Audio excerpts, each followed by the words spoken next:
of our actual project here. We're not doing necessarily legal analysis. He's going to be telling us a lot about the industry and about the contracts and how those things work. Of course, we can ask him questions about what we want to know, but he gave a similar presentation in October, but this one is substantially different. So if you were here, a lot from this, but it was really, really helpful, and he's taking time to put this together. So I really appreciate that, and we give him a round of applause for that. This will also be interactive. So I've got a bunch of microphones. I'm going to pass these around. You take that. You can turn it on. There's a little button. You don't have to turn it on yet, but when you're ready to comment, keep your eyes around. When someone wants to say something, help me pass them the microphone, and we'll get it around. Okay, Carl, you can go ahead and start. I've got the slides. Let me see if I can actually turn them. How's that going to work? Yeah, that's okay. Why don't we start with letting me ask the students a few questions, if you don't mind, Rob? Yeah, go ahead. So I can see part of the room. I don't know how many students we have in the room, but let's start with who can basically give me a 2-minute elevator pitch or give us a brief presentation on what this deal is about. I need a volunteer. I'm sure there's somebody in the room who's studied this transaction. You're at the pre-moot. Back here. Here we go.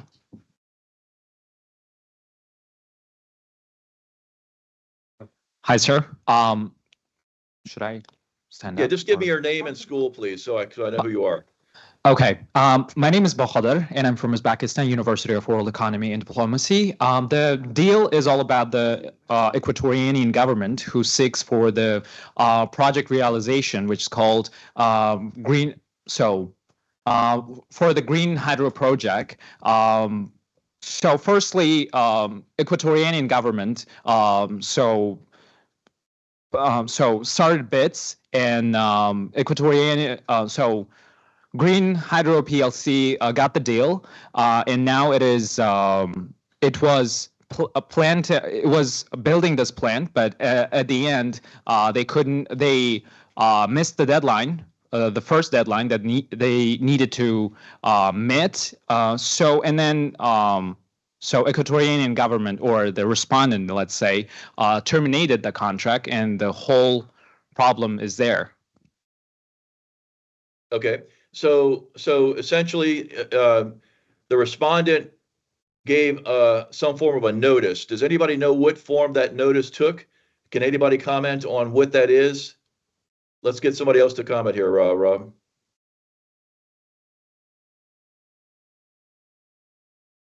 The notice was in the form of a tender where companies could bid for the project. Right, but the notice of I heard that somebody said a notice of termination or something along those lines was given. How was that communicated?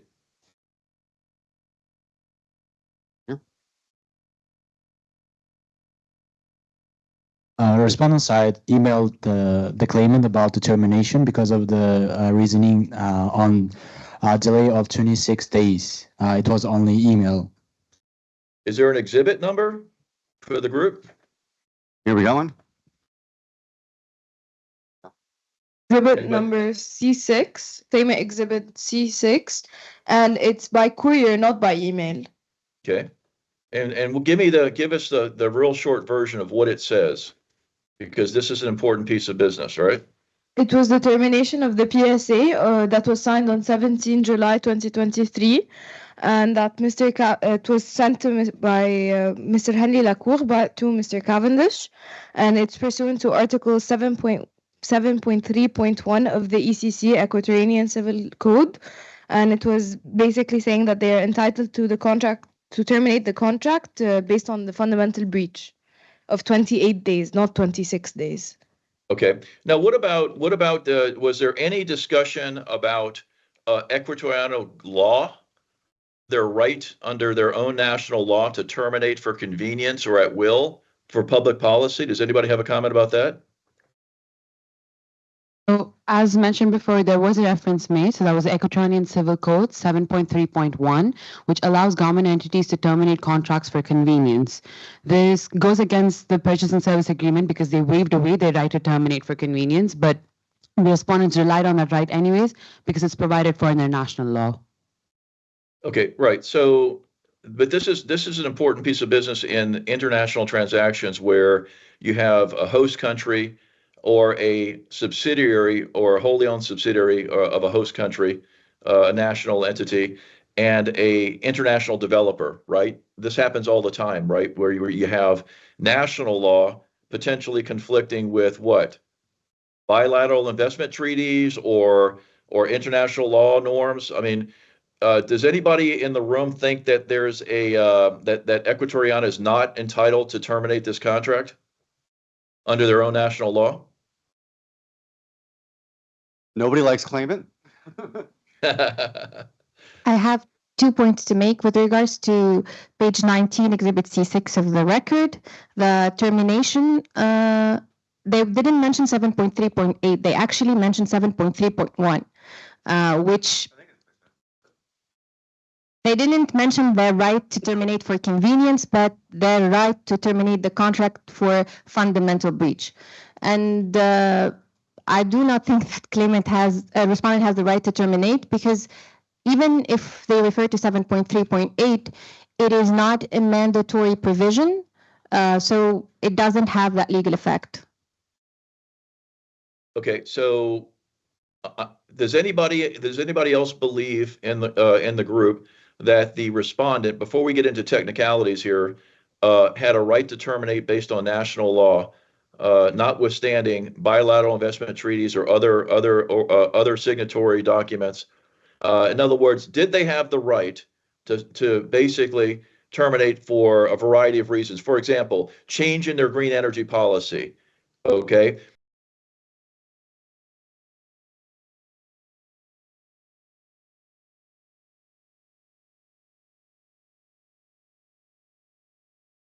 A right under their national law to terminate? Does anybody believe they do or do not? Let's hear some comments. I would say that they do, because if it's part of their public policy for government-owned entities to have this right, then they're going to go ahead and enforce the tribunal, because they have to think about whether their awards would be enforced in Equatoriana or not. Right. Okay. Right. That's a good point. And then when you look at the bigger picture here, because the reason I'm asking these questions before we get into this presentation is this happens a lot, okay, in emerging market countries, and so in the legal world, right? I'm sure that everyone in the room and others that aren't there, including our team, the Birmingham team, will be able to,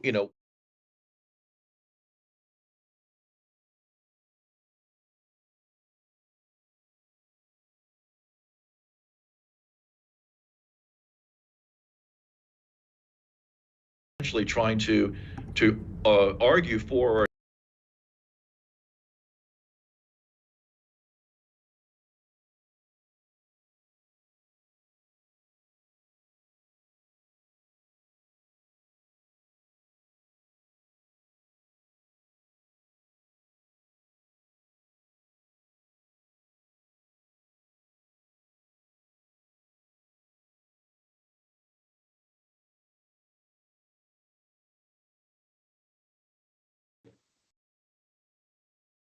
Right. Right, correct. Yeah, PO2, right? PO2 corrected that? Okay. So with that, my point is this: you can see that there's an argument to be made that what respondent negotiated away their right to terminate for convenience. There's an argument to be made, and then there's an argument to be made by respondent's side that they have a right as a sovereign government to do what? Terminate a contract for change in public policy or based on environmental or other concerns that may be relevant to their, national sovereignty and jurisdiction. And those are two of the issues that you're dealing with here, among others. There's a lot at play here. So with that, I heard the initial, I think we had one gentleman talk about this, a little bit about the deal. I didn't hear anything about the plant. Who can tell me about what this deal is about? What is the contract for? To build what? For what size? What term? What options? This is very important. Yes, it was for the construction and the delivery of a power plant that produces green hydrogen. What size plant?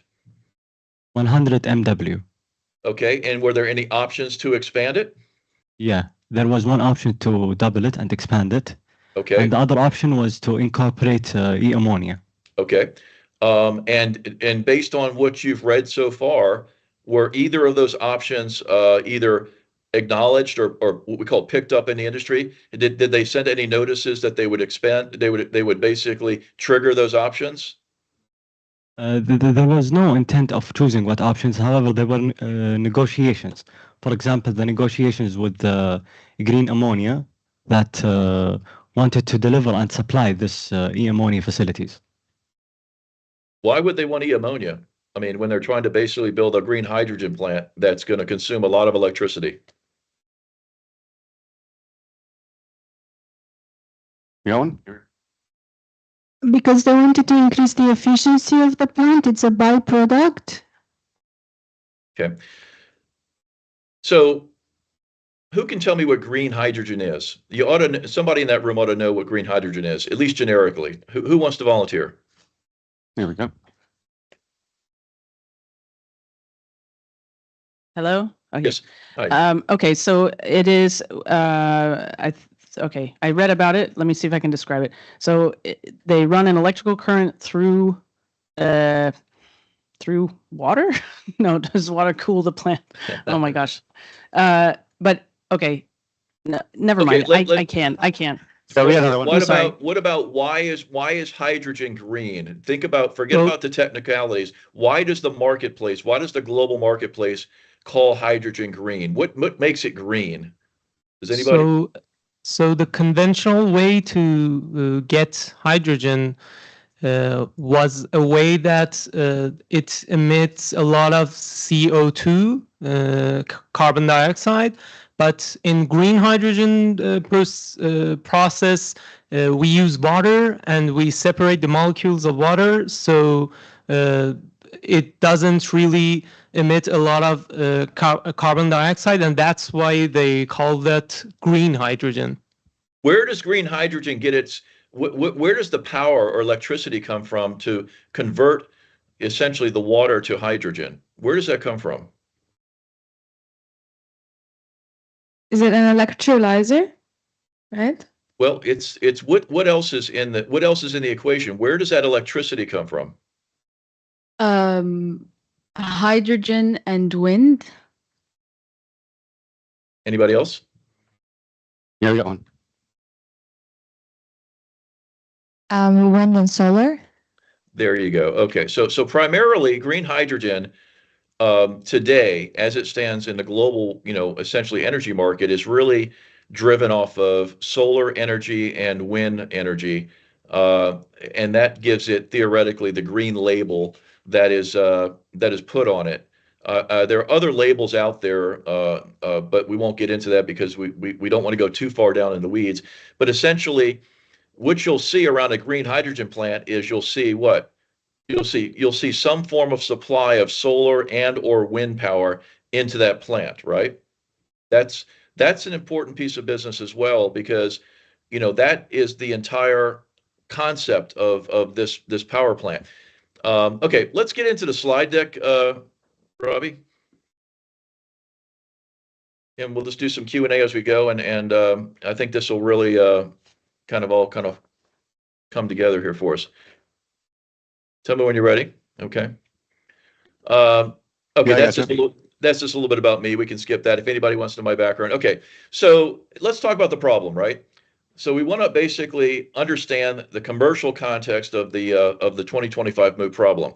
The way this problem was written, and for those that were in Dubai for the training, it could be a little complicated and it confusing. In fact, it confused me, which is why I wanted to dig into it even further to make sure we were communicating it properly, not only inside our team, but also to the group.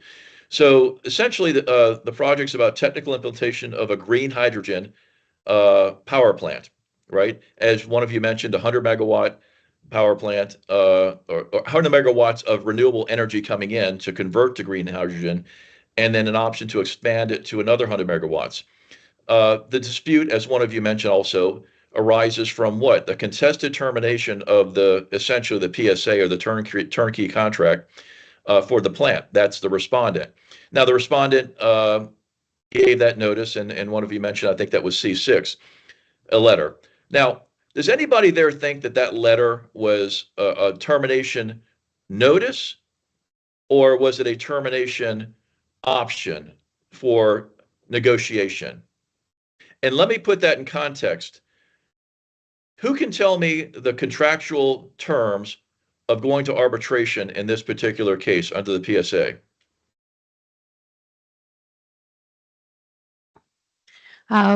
So under the PSA, that's Article 30, when there is a dispute, it shall be first submitted to mediation, and following mediation, we go into arbitration. So in this case, the dispute was concerning the termination, which the respondents contended for both cause and convenience, and because of that, the claimant submitted a request for arbitration.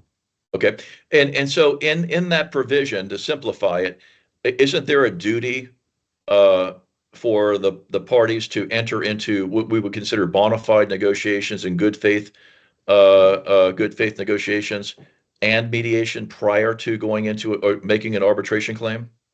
Does anybody have a comment on that? And I'm stressing the word negotiation. Anybody? Okay.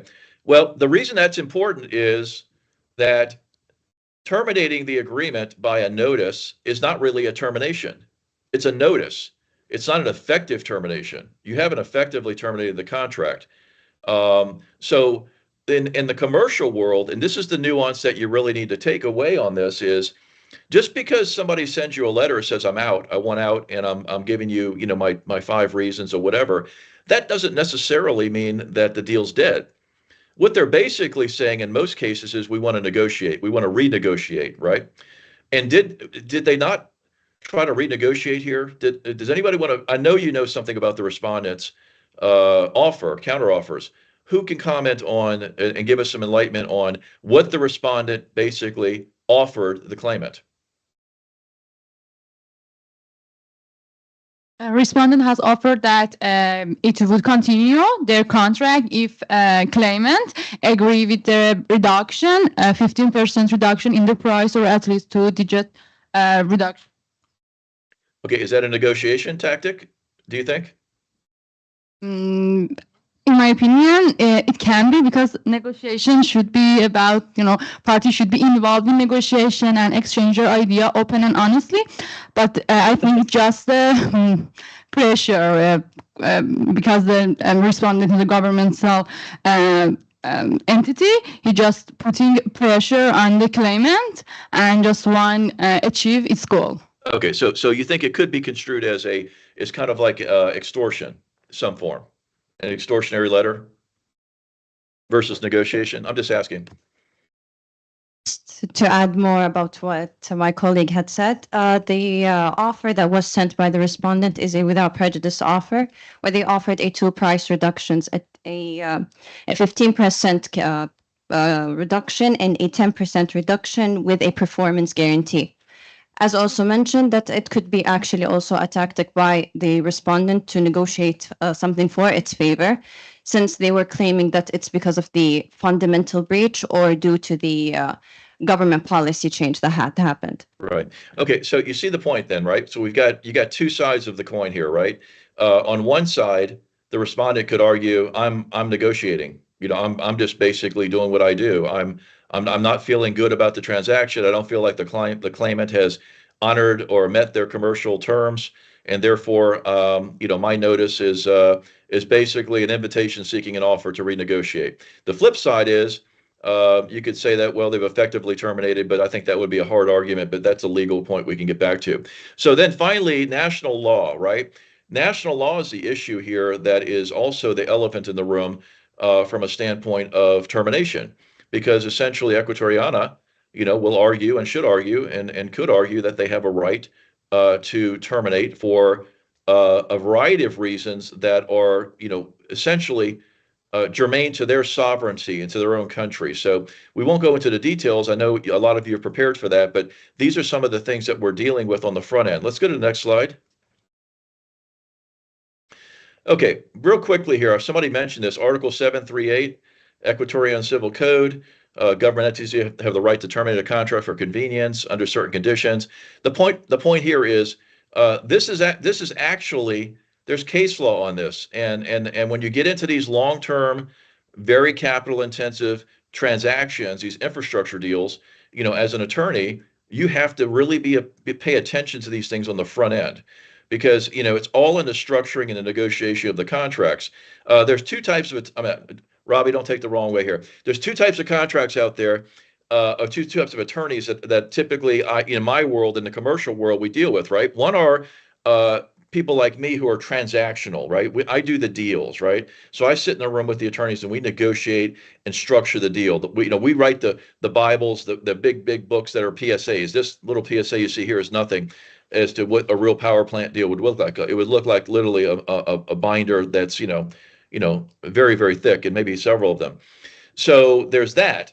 And then there's the litigation side that picks up when the deal gets in trouble, like this deal's in trouble, right? So now all of a sudden there's a dispute, there's fights, and then there's typically a different set of litigation attorneys and firms that will pick up and try to put the pieces back together. And the point is if you don't think about how to structure it on the front end the right way, you will pay the price on the back end, either you as a attorney, your firm, or your client, or everybody, and everybody walks away unhappy. So the thing I want to make a point of here is arbitrational tribunals really focus on the doctrine of proportionality, ensuring that essentially regulatory changes, okay, i.e. national law changes for public policy, etc., do not go beyond what is necessary for public interest and do not unduly burden the international investor. Now, who can tell me a couple clauses that you might put in a contract to address that? I'm sure you guys know this off the top of your head. There's two or three clauses that you could put in a contract to address this. Anybody? We got one. I think one would be that the respondent would compensate the claimant fairly if they choose to terminate on convenience. What would that be called in the commercial world? You guys know this. I know you do. You're just probably not thinking about it a certain way. Anybody know what an FET clause is?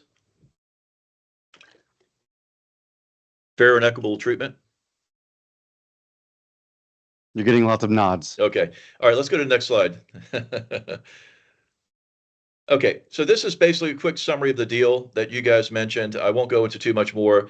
The point here is it was supposed to be commissioned on 1 November 2025, and the scope.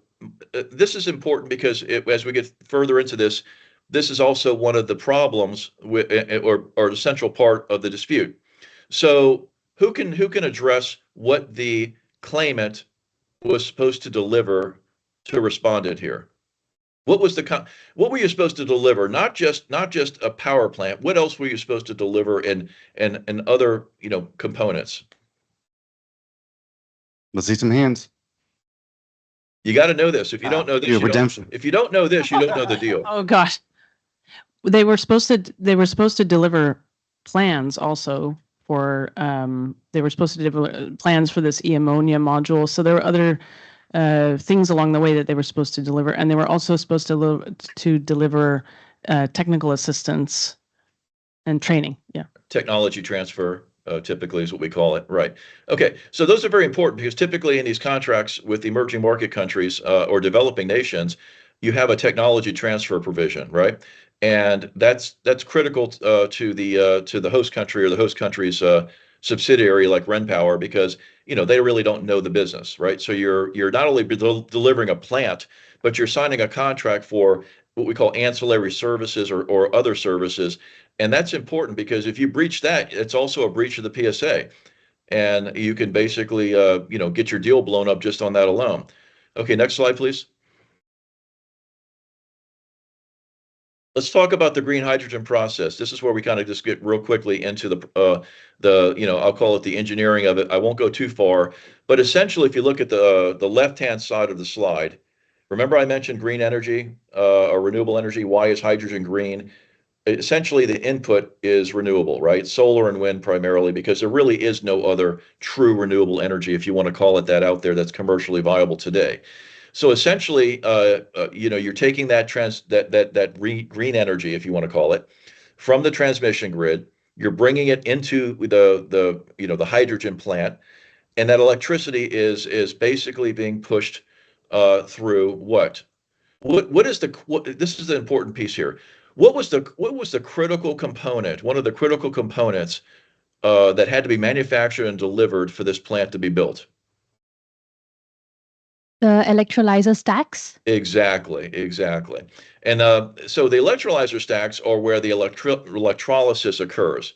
Okay, and in short order, that's where basically electricity and water are, essentially compressed through membranes to create hydrogen. There's a very complicated process that it goes through, but the simplistic version is hydrogen comes out of the back end, oxygen goes out to the atmosphere, and then the hydrogen, okay, then is transferred into a fuel cell that basically converts, okay, the new product into electricity via cathodes and anodes. So why is this considered green besides the renewable energy section of it, right? Anybody have a comment on that? Why is this considered to be a quote unquote a green deal? Because it releases no carbon dioxide into the atmosphere, it just releases oxygen into the atmosphere. Exactly. Yeah, exactly. Okay. Now, so then of course, the back end of this is the electricity theoretically goes onto the grid, the transmission grid, the power lines you see. But hydrogen is such a new industry, and this is such a new process on a commercial scale that it really doesn't have the scale to run big cities and big industrial sites just yet. It's early days. But the point is that it's a new technology. It's developing, and it has a lot of development risk, and there's a lot of risk in this project. And that's something that you need to think about, because what did the claimant want here more than anything? What was the claimant's number one objective here?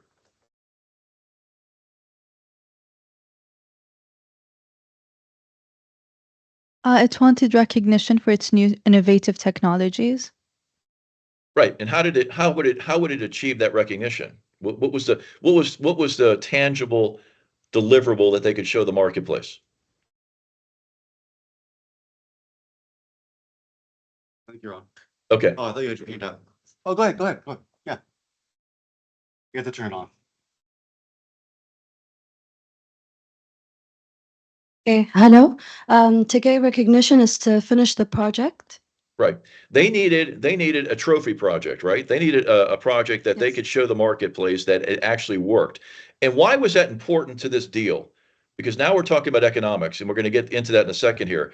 And that's an important piece of business when it comes to negotiation and renegotiation, or essentially I would call it the attempted renegotiation by the respondent. What were they willing to do to make this deal work? What was the claimant willing to do to make this deal work commercially? First of all, they really wanted the project to showcase their magnitude of work, what they capable of, and they actually gave a 5% reduction, and in order to maintain the contract to be fulfilled till the end, and in order to prevent the respondent to terminate the contract. Right. So they were basically willing to go into what we call a loss-making contract, a loss leader, right? Kind of similar to what the Chinese have done in many of their products. They've basically put them on the market at a loss to get market share, theoretically, and then over time try to recoup that. And that's important, because when you talk about the negotiation here and the dispute, okay, you got the claimant who basically is saying, well, look, we were willing to sign a loss-leading contract, and we bent over backwards, and we did our job, and they'll make those arguments. And on the flip side, the respondent is saying, what? You didn't meet your milestones. you breached multiple commercial terms, but we also have the right to terminate based on national law. Let's go to the next slide, please. Okay, so this is actually something that's very real in the world. It's called, a PEM technology. It's proton exchange membrane that basically are, if you look at this, the graph to the right or the picture, you'll see the yellow. That is essentially your membrane that basically is completely compressed under a variety of engineering feats, if we'll call it, and where the water passes through to the anode and the cathode components, which generates essentially your positive and negative charge. Without getting into the engineering, this is one technology that is being touted as a future. So if you're in the industry or you're in a law firm somewhere, chances are in the future you will see a deal like this. You'll see a hydrogen deal with PEM technology, and maybe it'll be evolved further in a few more years, and the projects will be bigger, and the risks will be bigger, and the stakes will be bigger. So it's important to understand, how this works. But essentially, it's water under high pressure, demineralized water. They have to treat the water that's pushed through the essentially the electrolyzer, and they stack these together to create these electrolyzer stacks. And that's what you're talking about in this project. So they'll stack these little, I say little, these electrolyzers. They'll stack them vertically to 10 megawatts of theoretical energy input, and that basically, and they'll encapsulate it in a cylinder or something along those lines, or a box. And then that's what you're basically dealing with when you talk about these deliverables for this power project. Now, it's important to understand, because without this, the project is dead. Without the electrolyzer stacks, this project doesn't work. And there are issues with regard to the electrolyzer stacks, the sourcing, who was going to make them, et cetera, et cetera. So while you don't have to be an engineer, you have to understand the basics, right? And this is what we would call a critical path item. And without this, and other components, the balance of plant, the BOP as we call it, would not be completed, and the plant would not be operational. We'll talk more about that. We're going to show a little video in a minute. Could we go to the next slide, please? Okay, we should have a video that we can play here. Do you want to try and click on the picture? It should pop up there, hopefully.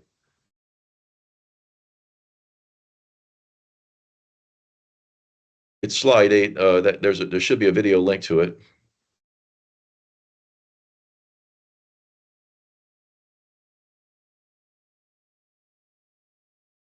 It's just an image right now. Okay. Let me do this. I don't see it wants to add a hyperlink, but I don't see the actual hyperlink. Hang on a sec. I can probably play it on my side. Maybe let me try that. Hang on. Okay. Bear with me. So let me just get into it here.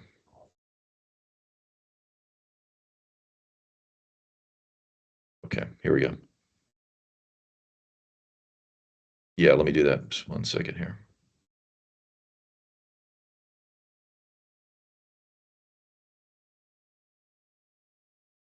Now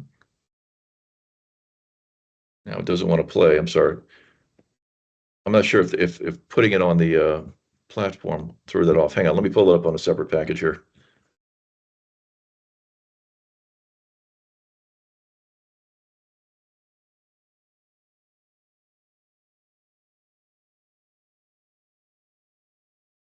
Okay, hang on a sec. Let me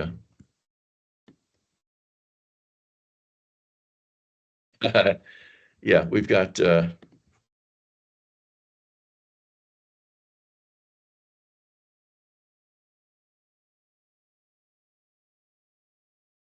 here we go. Okay. It should play though. There it is. Okay, it should come up now. Here we go. See if that shows up. You see, anyone who has taken chemistry lessons in school knows hydrogen is number 1. Okay, it's the lightest you can't see it? First periodic table, most frequently found in the universe. And it has what it takes to save the climate. We can produce green hydrogen, in other words. Yeah, let me Let me just email it real quick to, yeah.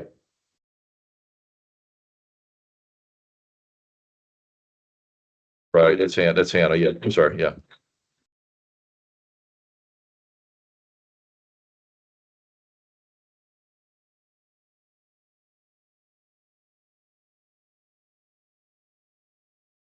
I don't, but if you give it to me, I'll do it right now.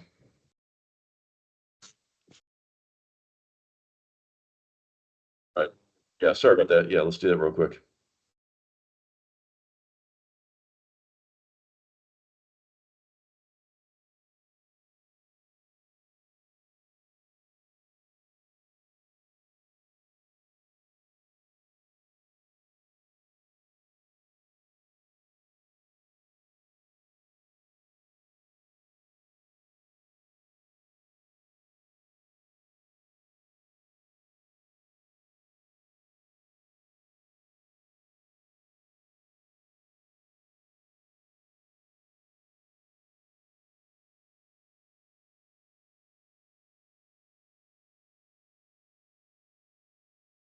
Nothing yet. Did you send a No worries, no worries.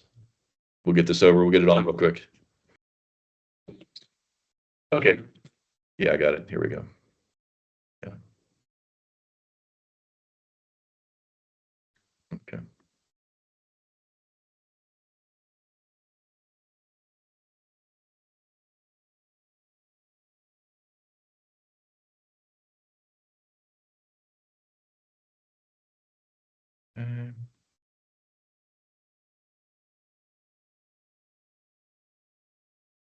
Hang on a second, I'm pulling it up.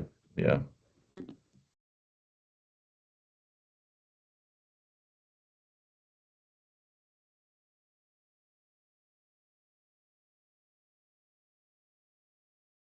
Okay, hang on. Let me just get the link real quick. Just got to copy it once it has to open up. Yeah. Okay. All right, here we go.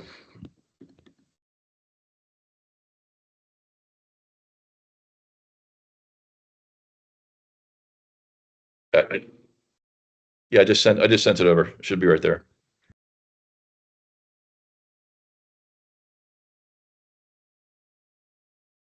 Yeah. Okay. I just sent it over to you.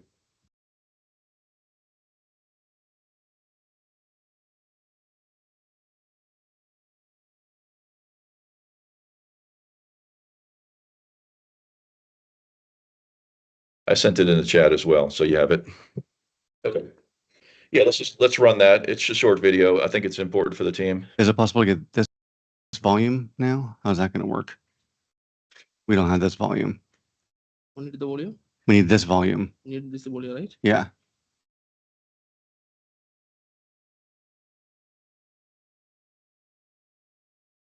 We're working on volume now. One thing at a time. Any questions right now while we wait? Yeah, we got a question for you. Hold on. Hi, Mr. Carl. Yes, sir. Yes, my question is on Exhibit C3, Yep. there was a mention of a process called the alkaline electrolysis, Yes, which is the old style before the PEM electrolysis. So can you explain the difference, if you may? honestly, I don't. We haven't even touched those in my industry, in my world. So we don't even. Honestly, we don't even touch them. It's a process that creates a lot of heat and there's a lot of waste energy in that process, and it's very, very inefficient. So it was I say abandoned. It's not considered best practices, and essentially we don't even look at it anymore. But when I get in on Wednesday, what I'll do is I'll bring in a couple of I'll pull from my files a couple of slides on that particular technology. But for this particular case and for future, PEM technology is where it's going. Because that one is. I don't think we're going to be able to get sound for this. We'll share the link for everybody. Okay, that's fine. That's fine. Yeah. But I don't think we're going to be able to get sound. That's fine. We can carry on then. That's no worries. Okay. Yeah. All right, great. Let me get back to the Well, can we get back to the presentation from your side? No, we'll just share it. It'll be fine.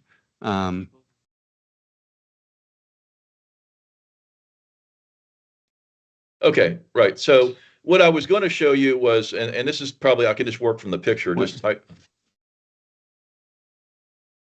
Where is it? Oh, from current slide. Great. There you go. All right, go ahead. Right. So in this particular case, I know this is a rudimentary picture. And the video, if you watch the video later today, it'll take you just a couple minutes to get a little idea of the value chain of the hydrogen industry and what the idea of hydrogen is and why people are pushing it. But the reality is that you've got the transmission lines that are coming in from essentially your renewable energy, and it doesn't have to be offshore wind. In this picture, it's offshore wind. It could be onshore wind. It could be solar farms.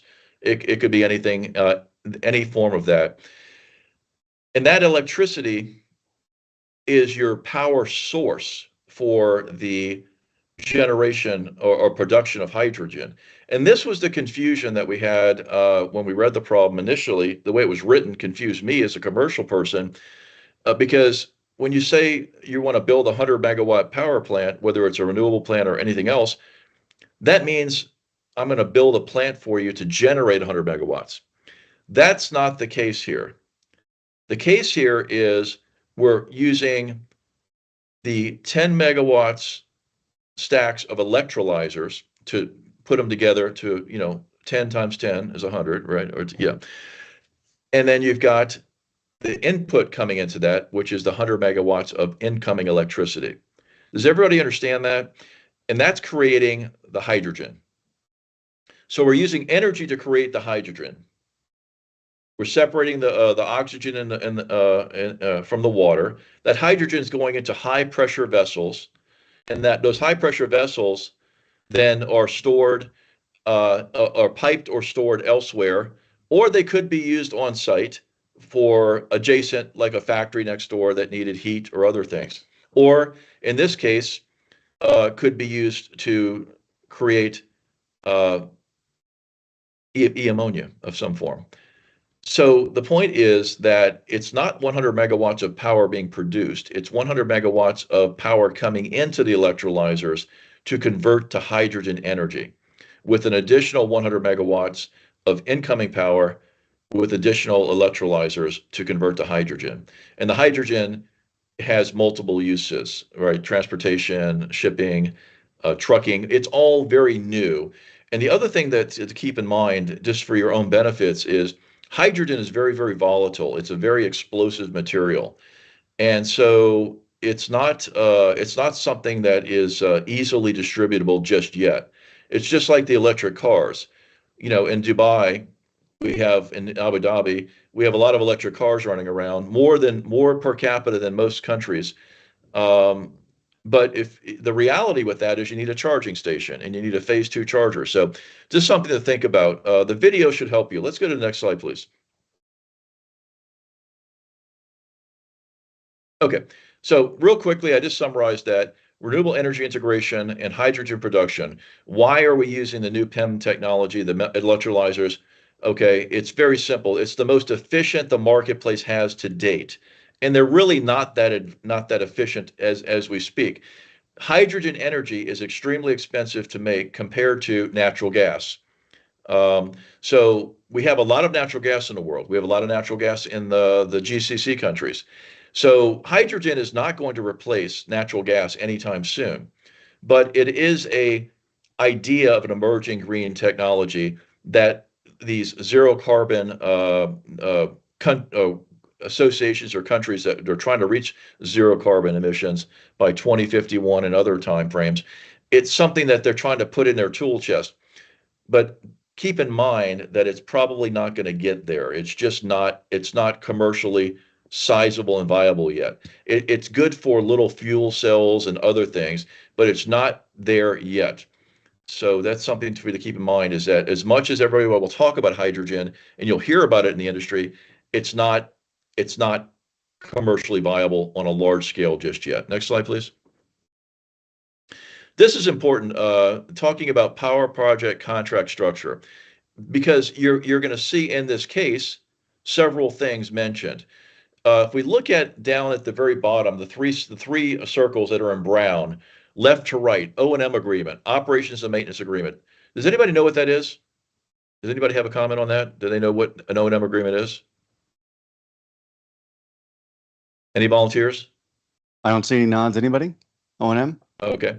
Essentially, what that is not always, but a lot of times the developer, in this particular case, the claimant, will build a plant, but they'll also negotiate what we call as an O&M or operations and maintenance agreement, a long-term agreement to essentially take care of the plant, manage it, do service, in addition to warranty work, to basically provide all of the necessary services to keep the plant running every day.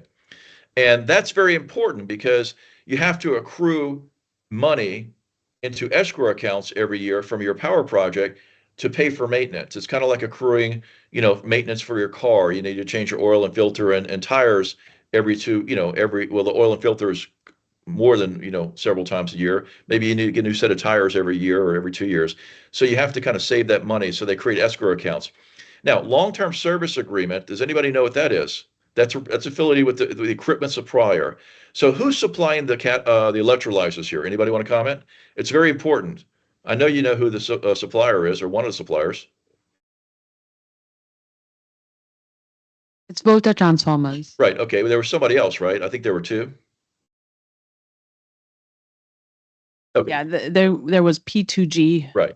Right. But yeah, that didn't work out. Okay. Right. So let's just say the electrolyzers come in to the plant and they fail, right? Hold on one sec. So there was P2G, but then it got replaced by green ammonia. Is that correct? Yeah. Okay. Now, like I said earlier, you read these terms and you say, oh, okay, well, they're supposed to supply the electrolyzer, and you don't really think much of it. But in the commercial world, that's critical. And so what contracts go around that supply of that particular equipment are very important. The operations and maintenance agreements are for the overall plant. The long-term service agreement is for the specific sets of equipment. It could be the transformers, it could be the electrolyzers or other pieces of equipment, because there's all kinds of equipment working around this plant to make it happen. And so typically the equipment supplier would provide that long-term service agreement, or the LTSA. Now, what would happen if one of the suppliers goes bankrupt? Any comments on that? Let's say a supplier goes bankrupt.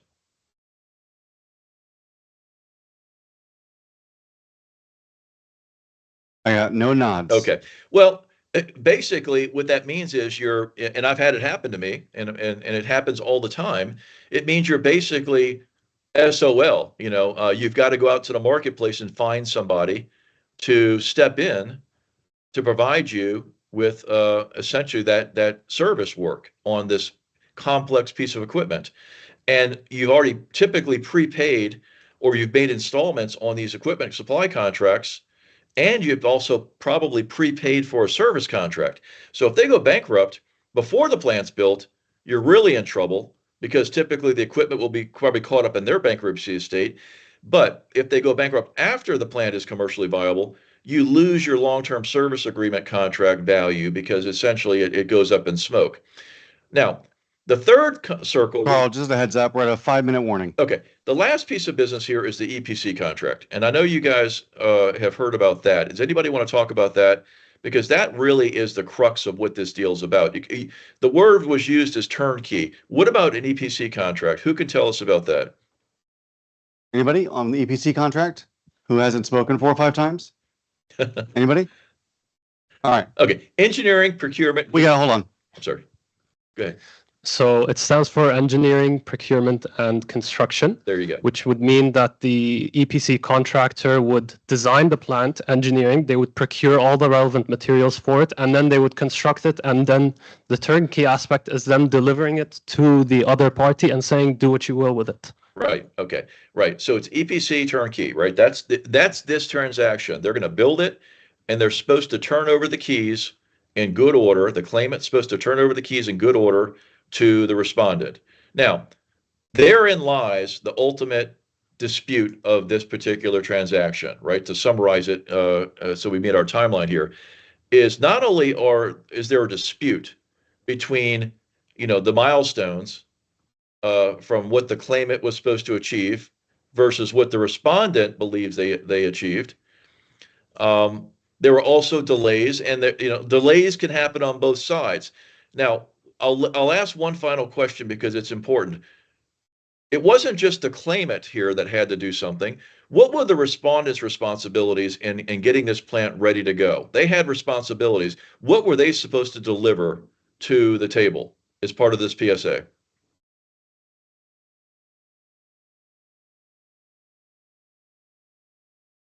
Anybody? So like I'll be brief.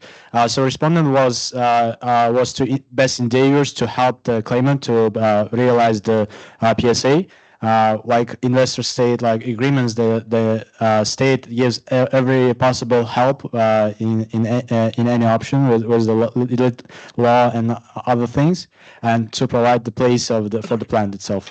Okay, let me be more specific for you guys. Environmental permits, land, transmission, distribution interconnects, very important pieces of business. They were supposed to provide the greenfield site, okay, for the claimant to actually complete or start construction and build.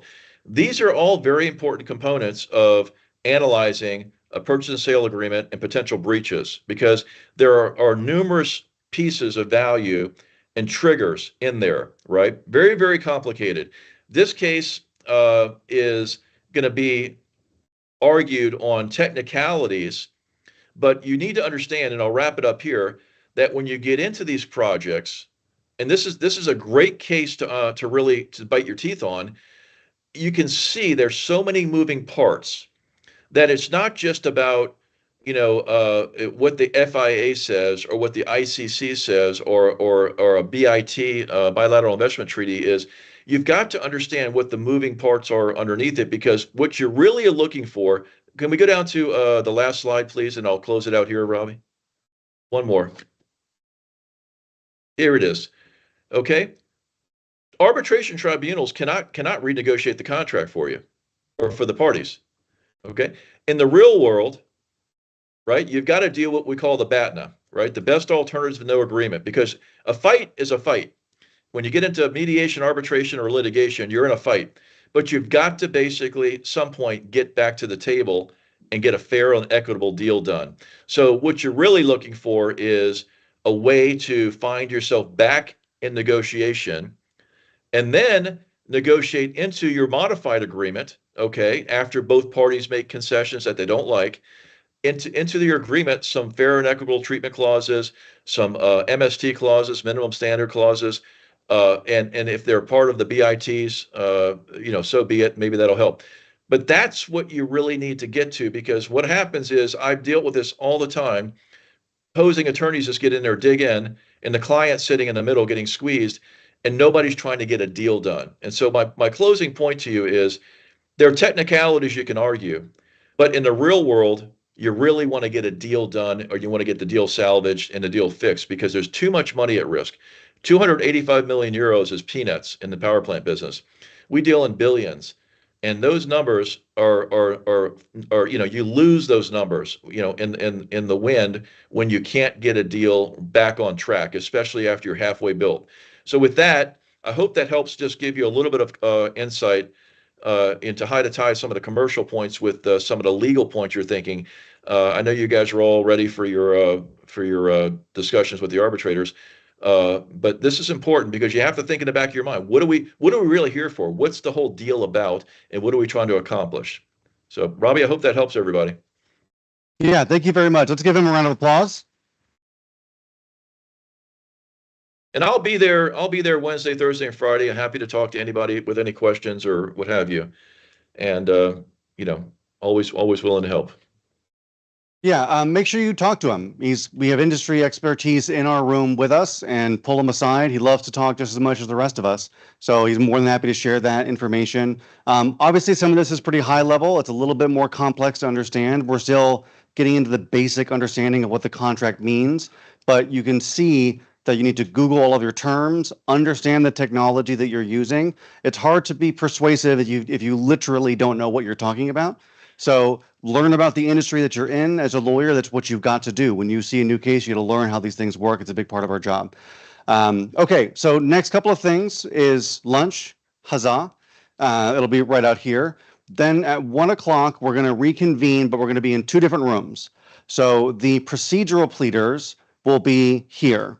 If you're working on the procedural issues, come back into this room. And at 1 o'clock, because we're going to do breakdown of the legal issues there and prepare from claimant's position how to work through the procedural issues. If you are on the applicable law issues, the CISG issues, you're going to be in, I think it's Al Reem is the name of the room, but it's on the other side. It's going to be on the far side here down the hallway at 1 o'clock, which is in like 55 minutes. And we'll be doing those issues there. Okay. Any questions before we go to lunch? No? Okay. Thank you very much. Go get some food. Take care, guys. No, whatever you want. Yeah. Do you want to ask him a question? Yeah, I'm here.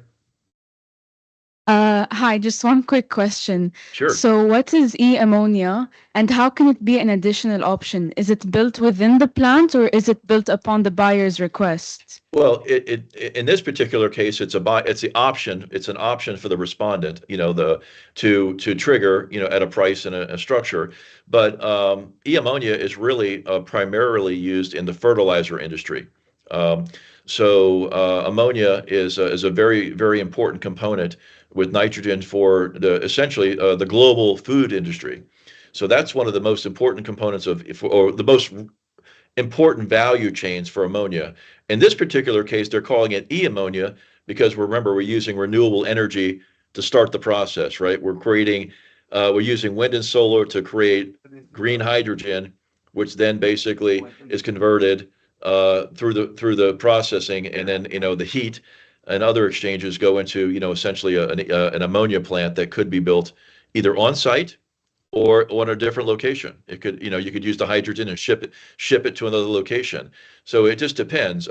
It's most efficient to build your add-ons on site, or literally right on the same compound as your power plant. But you don't always have to. But the reason that ammonia is important is because the energy input is very, very expensive.